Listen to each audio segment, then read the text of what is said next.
Hello everyone, आज के इस वीडियो में हम डिस्कस करेंगे क्लास 12th का जो हमारा हिस्ट्री का प्री बोर्ड का एग्जाम हुआ है मॉर्निंग शिफ्ट का।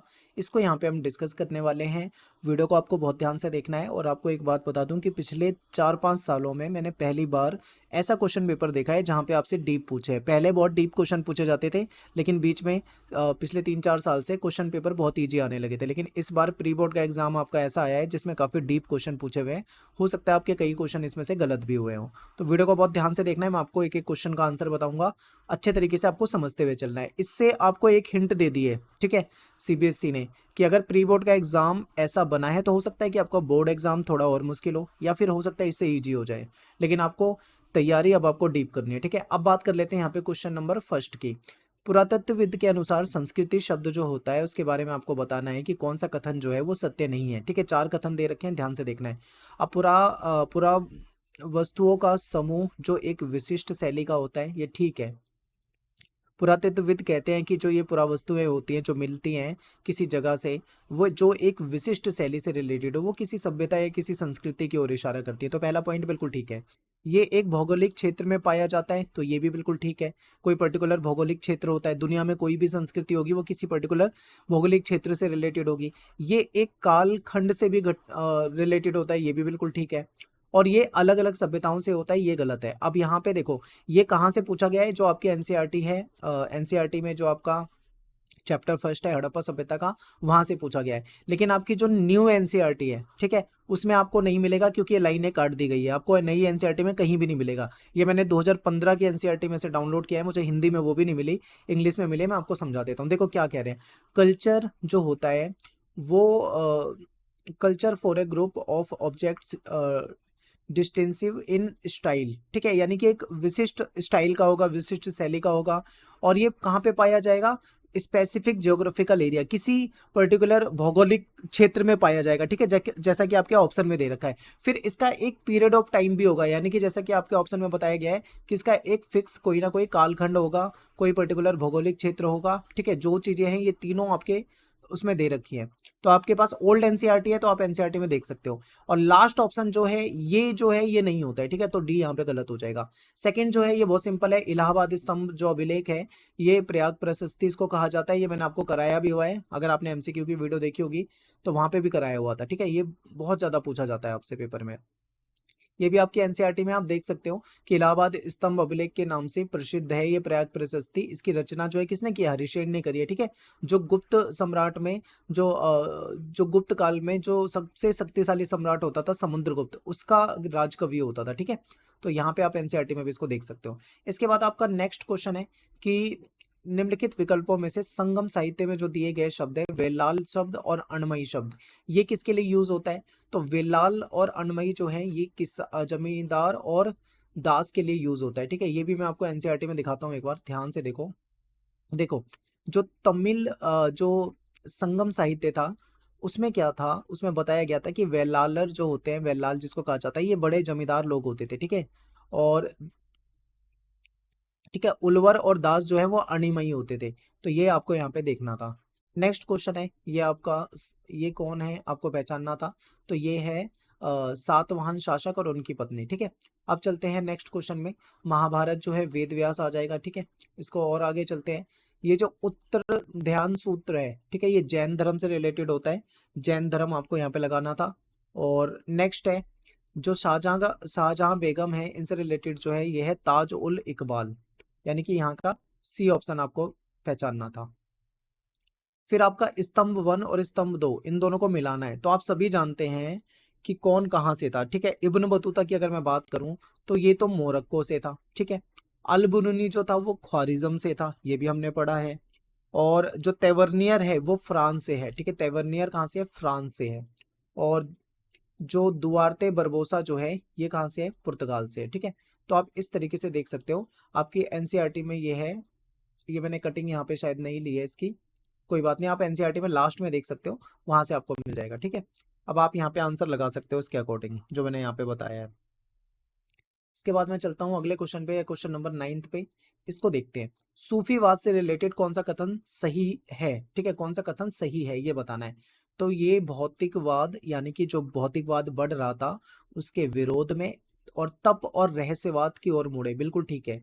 ये रहस्यवाद की ओर मुड़े, ये बिल्कुल ठीक है। इन्होंने अपने अनुभव के आधार पर कुरान की व्याख्या करी, ये भी बिल्कुल ठीक है। अमीर खुसरो जो था वो शेख निजामुद्दीन औलिया का शिष्य था, ये भी ठीक है। शेख मोइनुद्दीन चिश्ती जो है इसकी दरगाह जो है ये दिल्ली से रिलेटेड है, तो ये गलत है। अजमेर आपने पढ़ा होगा ना, तो ये गलत था। तो इसमें से आपका सही कौन सा है, 1 2 3। तो आप 1 2 3 जहां पे भी देखें आप उसको कर सकते हैं, ठीक है, 1 2 3 हो जाएगा।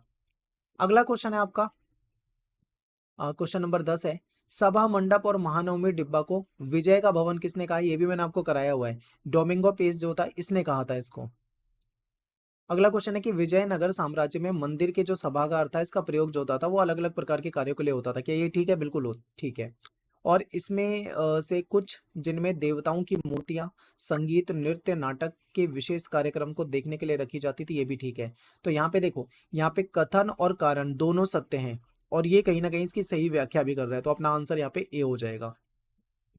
क्वेश्चन नंबर 12, कृष्णदेव राय का संबंध जो था वो कौन से वंश से था, तो आप सभी जानते हैं तुलु वंश से था। ये सिंपल क्वेश्चन है, कुछ क्वेश्चन तो बहुत सिंपल है उसमें कोई दिक्कत नहीं है, लेकिन कुछ क्वेश्चन आपके मुश्किल है, ठीक है। अब बात करते हैं इनकी। मंडल आपने पढ़ा था ना, मंडल जो होता था वो पंचायत का प्रमुख होता था। तो ऐसे में आपको जो पहले से क्लियर हो ना, आप उसको पहले लगाया करो। जैसे दूसरे का सी हो गया, अब आप देख लो दूसरे का सी कहाँ कहाँ पर है, ये गलत हो जाएगा, ठीक है, ये गलत हो जाएगा, यानी ए और डी में से आपका आंसर होना चाहिए, ठीक है। अब हम इसको और आगे चलते हैं। अमीर गुजाल जो है ये कौन होता था, ये टैक्स को इकट्ठा करने वाले होते थे, यानी कि पहले का बी। अब देखो पहले का बी किस में है, इसमें पहले का बी इसमें है, ठीक है, यानी कि इसका आपका डी ही आंसर होना चाहिए, ठीक है। बाकी हम एक बार और इसको मिला के देख लेते हैं थोड़ा, क्योंकि आगे गलती होने के चांस होते हैं। पटवारी जो होता है वो लेखपाल होता है, यानी तीसरे का ए होना चाहिए, ठीक है, तीसरे का ए भी है। और दीवान जो था वो क्या था, एक निरीक्षक था, यानी जो टैक्स इकट्ठा होता था उसका पूरा देख रेख करना दीवान की जिम्मेदारी होती थी, ठीक है। तो फोर्थ का डी, यानी कि अपना डी ऑप्शन करेक्ट हो जाएगा।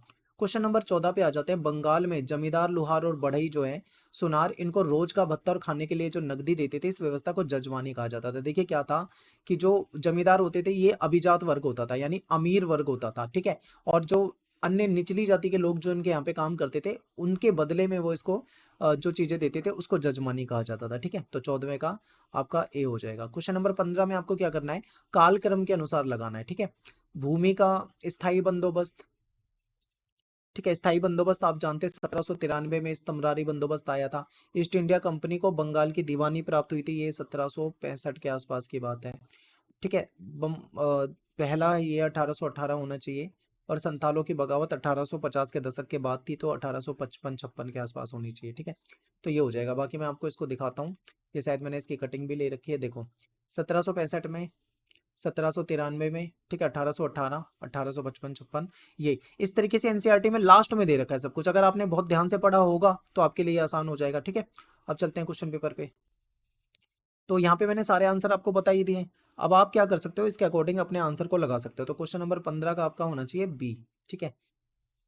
सबसे पहले दूसरी घटना, फिर पहली घटना, फिर तीसरी और फिर चौथी, यानी कि बी हो जाएगा यहाँ पे आंसर। फिर डैश मुगल राज्य का एक प्रशासनिक उपशाखा थी, तो परगना जो थी वो एक प्रशासनिक उपशाखा उपशाखा होती थी, ठीक है। अवध की जो रियासत थी इसकी औपचारिक रूप से इसको कब शामिल किया गया था, 1800, ये बात है 1856 के आसपास की, ठीक है। तो डी ऑप्शन आपका करेक्ट होना चाहिए यहाँ पे। झांसी और सतारा को कैसे इन्होंने किस आधार पे मिलाया था, तो ये गोद लेने के अधिकार से अवैध घोषित कर दिया था, ठीक है। तो ए हो जाएगा। क्वेश्चन नंबर 19 है कि गांधी जी का जन अनुरोध भारतीय राजनीति के संबंध में निसंदेह कपट से मुक्त था। तो इसमें गांधी जी से रिलेटेड है, अब ध्यान से देखो। गांधी जी गरीब किसानों से सहानुभूति रखते थे, बिल्कुल ठीक है। उन्होंने हिंदू मुस्लिम एकता पे बल दिया, ये भी ठीक है। वस्त्रों में साधारण लोगों की पहचान दिखाई पड़ती थी, यानी उनके वस्त्र में बिल्कुल साधारण लगते थे, बिल्कुल सही है, यानी कि अपना आंसर डी होगा, उपरोक्त सभी। अब क्वेश्चन नंबर 20 जो है इसको देखते हैं, इसको भी आपको कालक्रम के अनुसार लगाना है, ठीक है। कौन सी घटना कब हुई, सबसे पहले हुई थी चंपारण की 1917 में, ठीक है। फिर असहयोग आंदोलन आया था 1921-22 के आसपास, और ये 1930 के आसपास हो जाएगा, ठीक है। ये 1942 के आसपास हो जाएगा। तो आप इस तरीके से देख सकते हो और इसका आंसर लगा सकते हो, इसका ए आंसर होना चाहिए, ठीक है, 4231। लास्ट क्वेश्चन है एमसीक्यू वाले पार्ट में से, संविधान सभा के सामने उद्देश्य प्रस्ताव कब पेश किया गया था? तो आप सभी जानते हैं, मैंने आपको बता भी रखा है, 13 दिसंबर 1946, यानी कि पहली सभा जो हुई थी वो 11 दिसंबर 1946 को हुई थी पहली बैठक। दूसरी पहली 9 दिसंबर को हुई थी, सॉरी, पहली 9 दिसंबर को हुई थी, दूसरी 11 दिसंबर को हुई थी और तीसरी 13 दिसंबर को हुई थी। तो तीसरी जो सभा हुई थी इसमें रखा गया था, ठीक है, नेहरू के द्वारा। तो यहाँ पे बी हो जाएगा। तो अपना यहाँ पे मैंने आपको सबके आंसर बताए हैं। अब आप देख सकते हो कि किस तरीके का आपका पेपर है, आपने क्या आंसर लगाए, ठीक है। अब हम चलेंगे सेक्शन बी सी डी, इसको आसानी से अच्छे तरीके से करेंगे डिस्कस, ठीक है। देखो, सेक्शन बी जो होता है इसमें 3 नंबर के क्वेश्चन होते हैं, ठीक है। इसको देख लेते हैं। प्रश्न है कि हड़प्पा सभ्यता का सबसे अनूठा पहलू शहरी केंद्रों का विकास था। आपको इसके बारे में बताना है। तो आप सभी जानते हैं कि हड़प्पा सभ्यता जो थी वो एक नगरीय सभ्यता थी, शहरी सभ्यता थी। ऑलरेडी आपको बता चुका हूँ, चैप्टर में भी बताया था। आपको पता है कि यहाँ पे भवन निर्माण कला के लिए जाना जाता है, ठीक है। यहाँ के जो सड़कें होती थी वो ग्रिड पद्धति में बनी हुई थी, नालियाँ बनी हुई थी, ठीक है। यहाँ पे जल निकास प्रणाली बेहतरीन थी, ठीक है। पक्की ईंटों के मकान थे, मकानों में प्राइवेसी का बहुत ध्यान रखा जाता था।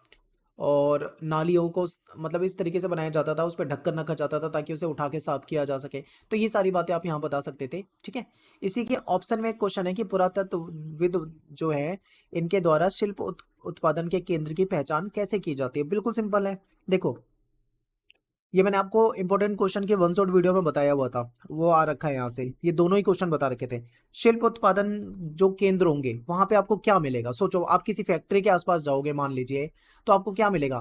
फैक्ट्री में यूज होने वाला कच्चा माल मिलेगा, ठीक है, यही चीजें मिलती है ना। तो इसी तरीके से जहां पे शिल्प उत्पादन केंद्र होते थे ना, उसके आसपास जो शिल्प उत्पादन में यूज होने वाली चीजें थी वो मिलती थी। जैसे कि औजार मिल जाएंगे, ठीक है, वहां पे, और कच्चा माल मिल जाएगा, या फेंका हुआ अपूर्ण माल मिल जाएगा, या शंख वगैरह मिल जाएंगे, ठीक है, मनके मिल जाएंगे, शंख के पत्थर के टुकड़े मिल जाएंगे। ये सारी चीजें मिल जाएगी, इसके आधार पे वो लोग पहचान कर लेते थे। अगला क्वेश्चन है कि महाभारत का समालोचनात्मक संस्करण तैयार करने की जो प्रोजेक्ट था, ये कब और किसके नेतृत्व में बनाई गई थी, ठीक है, और इसके बारे में आपको बताना है। तो ये क्वेश्चन भी मैंने आपको कल रात की वीडियो में भी बताया था कि ये याद करके जाना, और ये आएगा, ये आया हुआ है। आप सभी जानते हैं कि वी एस सुकथंकर नाम था उनका, ठीक है, जो संस्कृत के विद्वान थे। 1919 में ये प्रोजेक्ट लाया गया था, जो एक बहुत बड़ा प्रोजेक्ट था, ठीक है। 47 वर्ष लगे थे इसको पूरा होने में। कितने साल लगे थे? 47 साल लगे थे, ठीक है। आप बता सकते हो। इसमें क्या किया गया था, पूरे देश में जहां जहां से जो जो महाभारत की पांडुलिपियां मिली थी, जिस भी भाषा में मिली थी, सबको उठाया गया था, एक साथ इकट्ठा किया गया था, उसमें श्लोकों को आपस में मिलाया गया था। जो श्लोक सब जगह थे, यानी जो कॉमन श्लोक थे जो सभी जगह पाए गए, उनको लिखा गया, ठीक है। इस तरीके से आप ये लगा लो कि 47 साल लग गए। तो ये सारी बातें आपको बतानी थी। इसी में क्वेश्चन नंबर 24 है कि धार्मिक और राजनीतिक संस्था के रूप में खिलाफत की बढ़ती हुई शक्ति की प्रतिक्रिया के फलस्वरूप सूफीवाद का विकास हुआ। इसके बारे में आपको बताना है, यानी कि देखो, घुमा के पूछा है आपसे, सीधा सीधा सूफीवाद पूछा जा रहा है। आप आगे का क्वेश्चन भूल जाओ कि यहाँ पे क्या है, बस सूफीवाद का विकास जो है इतना बताना है।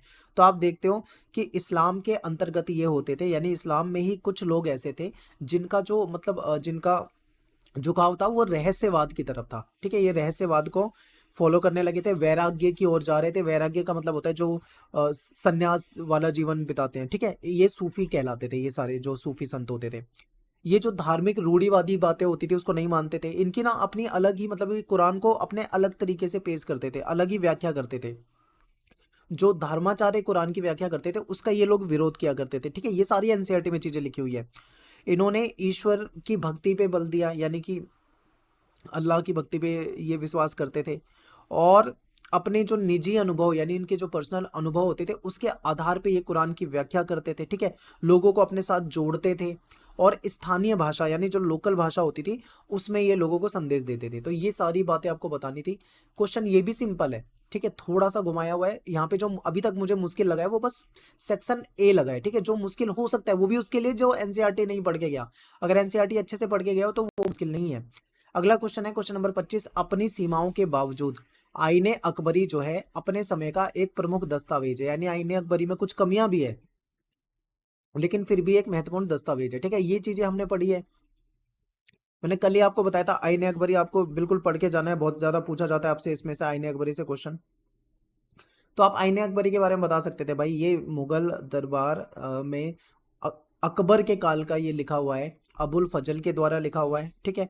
और इसमें अकबर के काल में जो भी व्यवस्था थी, चाहे वो सैन्य व्यवस्था हो, कृषि व्यवस्था हो, ठीक है, वो सारी बातें लिखी थी। 5 बार इसको संशोधन करने के बाद लाया गया था, ठीक है। इसमें कई जगह पे जो गणितीय जो अंक गणित की गलतियां मिली हैं, ठीक है। इसमें कई जगह पे इसमें जो डाटा मिला है उसमें विषमताएं देखने को मिली हैं, ठीक है, लेकिन फिर भी ये एक महत्वपूर्ण स्रोत माना जाता है, ये इंपॉर्टेंट है, याद रखना है। इसी के बाद एक क्वेश्चन है जिसमें आपको ऑप्शन भी दे रखा है, ठीक है। ऑप्शन यानी कि क्वेश्चन नंबर 26 को अगर हम देखें तो मैंने आपको कहा था सहायक संधि को याद करके जाना, सहायक संधि बहुत पूछा जाता है। और देखो पेपर में आ रखा है, जो जो आपको बताए थे वो सारे क्वेश्चन आ रखे हैं यहाँ पे। सहायक संधि क्या थी इसके बारे में बताना है, तो आपको पता है सहायक संधि जो थी ये लॉर्ड वेलेजली वेलेजली ठीक है, वेलेजली इनके द्वारा लाई गई थी। कब लाई गई थी? 1798 में लाई गई थी। ये ना एक तरह से थोप दी जाती थी, यानी जिस राजा के साथ ये संधि की जाती थी उस राजा को अंग्रेजों की बात माननी पड़ती थी। क्या बातें माननी पड़ती थी? ठीक है, यानी कि उनके क्षेत्र में अब अंग्रेजों की टुकड़ी, सैनिक टुकड़ी रहेगी और उसका खर्चा भी यही देंगे, राजा वगैरह देंगे, ठीक है। राजा उनकी मर्जी के खिलाफ किसी दूसरे से कोई संधि नहीं कर सकते हैं, ठीक है। और जो संधि मान लेता था उसको कोई मतलब उनकी परमिशन के बिना कोई युद्ध भी नहीं लड़ सकता है, किसी बाहर के लोग से कोई संधि भी नहीं कर सकते। ये सारी चीजें बातें इसमें थी।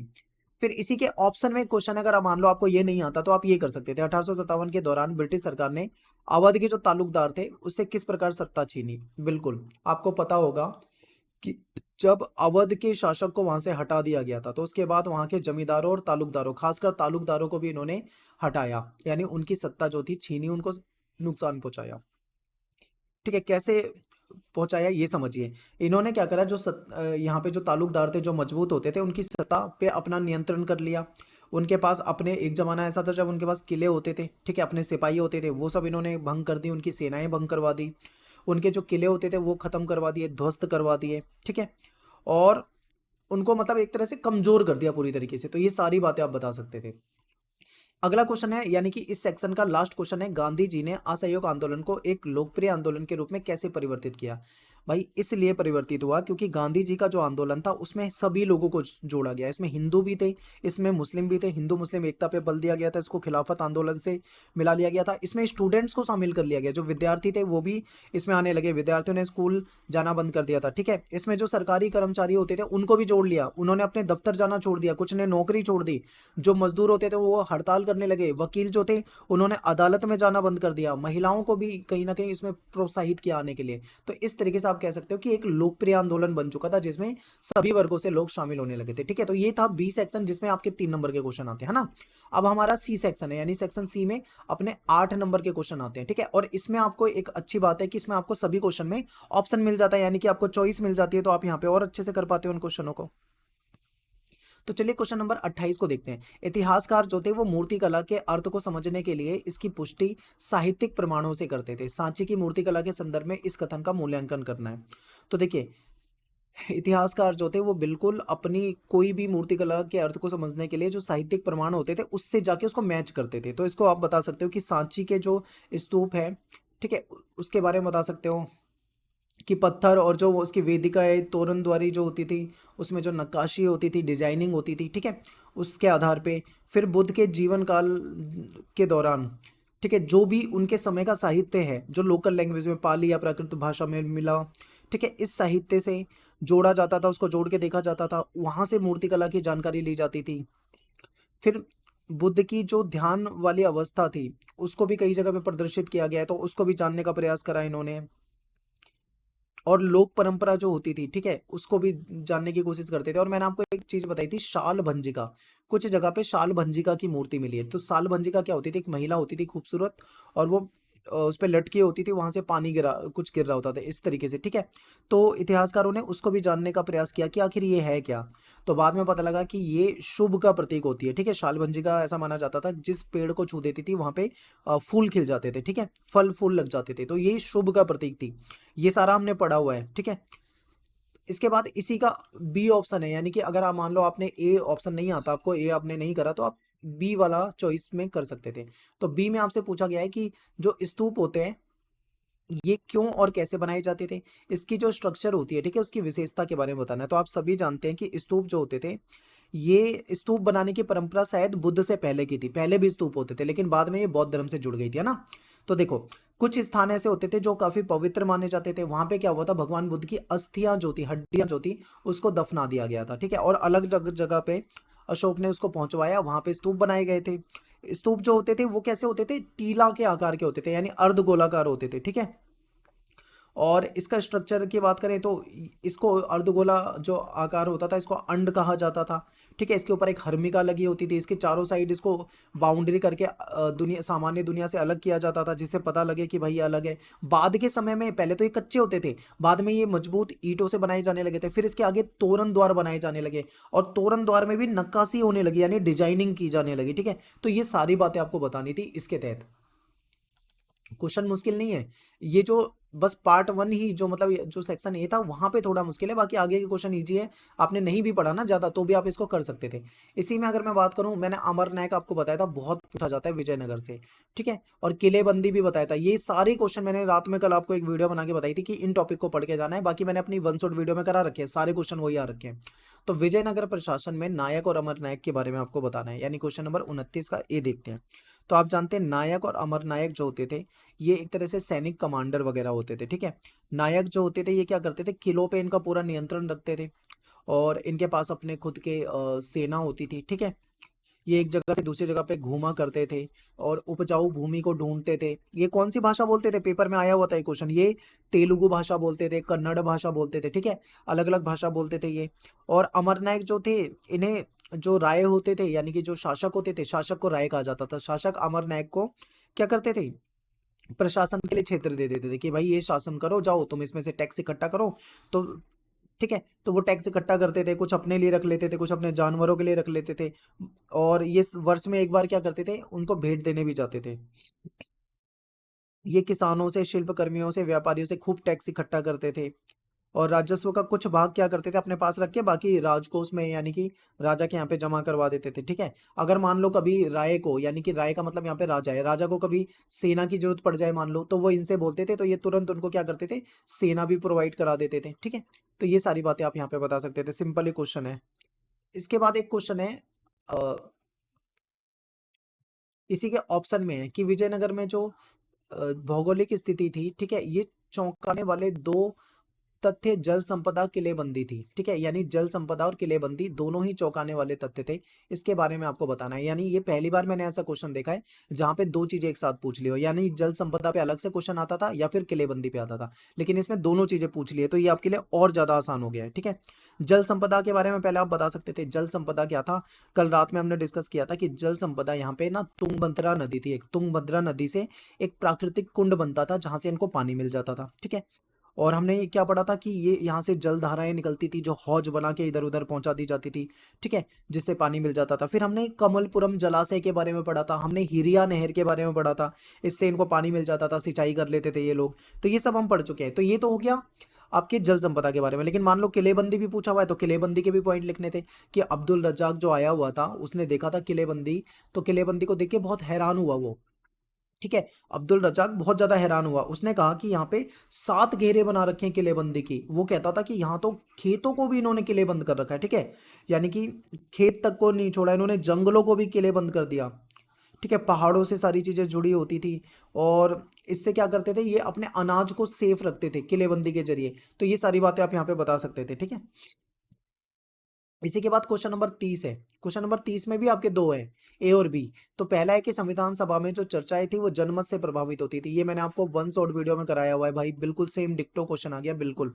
तो आप सभी जानते हैं कि जो भी वहां पे बहस होती थी वो जनमत से प्रभावित होती थी। कैसे भाई, जो भी मान लो बहस हुई अगले दिन छप जाती थी न्यूज़पेपर में, न्यूज़पेपर में छपती थी, लोग उसको पढ़ते थे, सार्वजनिक रूप से सब बहस करते थे, ठीक है। बहस होती थी, और कई बार लोगों से सुझाव भी मांगे जाते थे, तो लोग लोग अपने सुझाव भी देते थे। तो ये सारी बातें आप यहाँ बता सकते थे। इसके बाद इसी के बी ऑप्शन में है, संविधान सभा ने केंद्र को किस प्रकार शक्तिशाली बनाया, ठीक है। ये भी मैंने आपको बताया था कि संविधान सभा में इस पे बहुत बहस हुई थी। कुछ लोग कहते थे कि केंद्र को ताकतवर बनाओ, कुछ लोग कहते थे राज्य को ताकतवर बनाओ, लेकिन ज्यादातर लोग जो थे वो केंद्र को ताकतवर बनाने के पक्ष में थे, ठीक है। तो केंद्र को ज्यादा ताकत दी गई, ज्यादा टैक्स केंद्र के पास आता है, 3 सूचियां बनाई गई, केंद्र सूची, राज्य सूची, समवर्ती सूची। केंद्र सूची में वो विषय रखे गए जिसपे केंद्र की सरकार कानून बनाती है, राज्य सूची में राज्य की सरकार कानून बनाती है, समवर्ती में दोनों बना सकते थे। ठीक है। और केंद्र को मजबूत करने के लिए डॉक्टर अंबेडकर भी चाहते थे, वल्लभ भाई पटेल भी चाहते थे। ठीक है, इन्होंने समर्थन करा। नेहरू भी चाहते थे केंद्र मजबूत हो। ज्यादातर जो शासक थे वो केंद्र को मजबूत देखना चाहते थे। क्यों? क्योंकि वो देश में अगर कोई भी मान लो अफरा तफरी मचती है, कोई ऐसा ऐसी घटना हो जाती है जिससे कि नुकसान हो, तो ऐसे में केंद्र मजबूत होगा तो वो क्या करेगा, पूरे देश की अखंडता को बनाए रखेगा और देश के लिए काम कर पाएगा। ठीक है, तो ये था। इसके बाद ये आपका आया हुआ है जो क्वेश्चन होता है आपका, पैसेज दे दिया जाता है ना, इसमें से पूछा हुआ है क्वेश्चन। तो आप इसको पढ़ सकते हैं और पढ़ के इसको इसके आंसर कर सकते हैं। हम चलते हैं सीधा अगले क्वेश्चन पे। मैप पे चलते हैं। मैप ज्यादा आसान क्वेश्चन, मैप में आसानी क्वेश्चन दिख रहे हैं मुझे। तो भाई मैप तो इसमें, हाँ ये रहा मैप। ठीक है, मैप आपको मिला होगा। तो इसमें पूछा हुआ है आपसे कि नागेश्वर बताना है, ठीक है, सांची का बौद्ध स्थल बताना है, लाहौर, और इन दोनों में से कोई एक बताना है। ठीक है, तो अब आप लाहौर देखो, लाहौर कहाँ पे था, मैंने आपको मैप में बताया था, यहाँ पे लाहौर है, LAHORE, इस तरीके से लिख देता हूँ, लाहौर।